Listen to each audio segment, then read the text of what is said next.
The assistant doing her job, keeping the chair warm. The YB and the XB.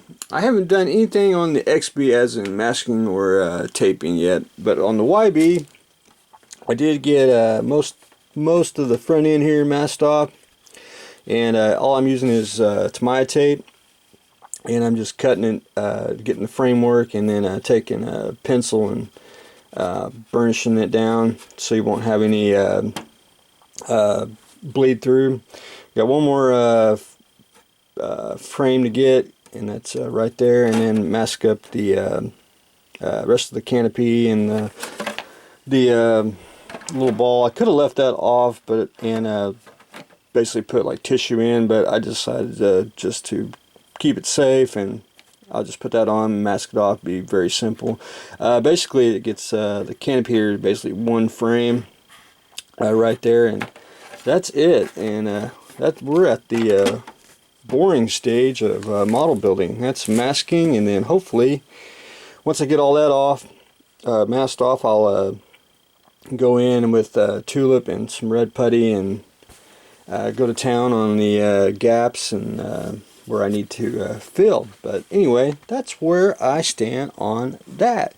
Well, yesterday was Star Wars Day, and I hope everyone had a good one. So I wanted to work on Mr. Stormtrooper here. One thing I did on him is I took him back apart and I shot future all over the white parts just to give him a little more of a shine. And he's still articulated. The back of his knees here I will fill in because they're articulated, if you will. I don't care about his legs being articulated. I more want his arms and chest and head to move if I want to change his pose and everything. So just keep it versatile like that.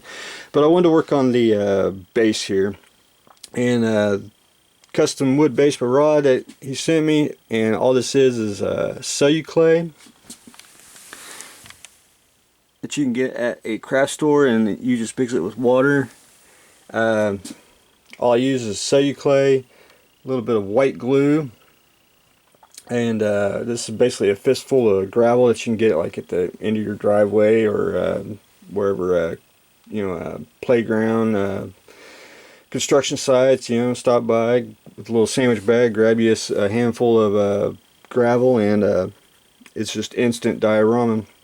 And what I do is I take celluclay, take white glue and water, and I mix it up and apply the celluclay on here. And then once that's done, I will take the gravel and just sprinkle it on and embed it, and it makes a very nice ground texture.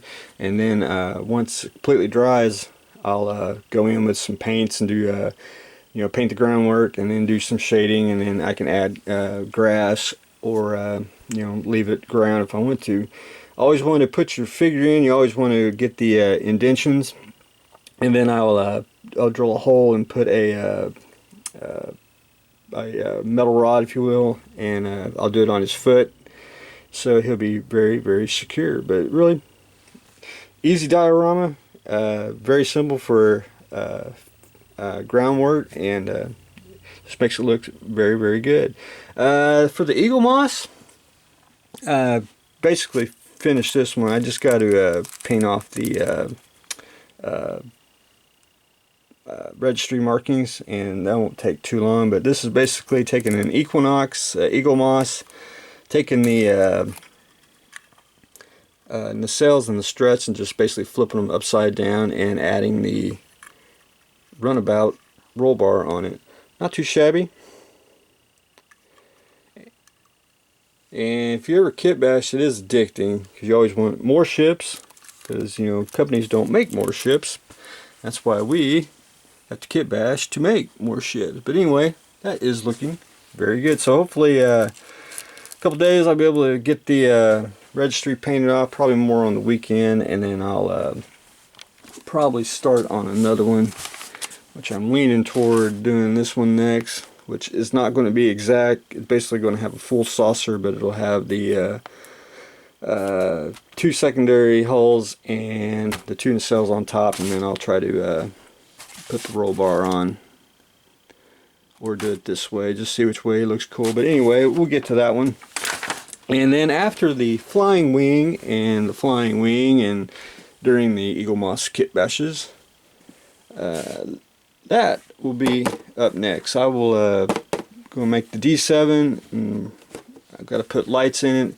Just simple lights, nothing fancy, which is basically the head's going to be lit up. And I am going to cheat though, on the Katinga right there, it should be glowing red. I want to do that on the same with the D7. So that's going to be fun. I haven't built a Klingon ship, and I don't know when, probably undiscovered country when I tried to do the Kronos one, but that's how long since I have built a Klingon ship. So I am looking forward to that. Just bring back memories and a very, very fun build. So can't wait to do that. So that's what I got going on today. I got the YB, the XB, some simple little groundwork for dioramas. We're doing some kit bashing, and we're planning ahead for the D7. So stay tuned for the next exciting episode.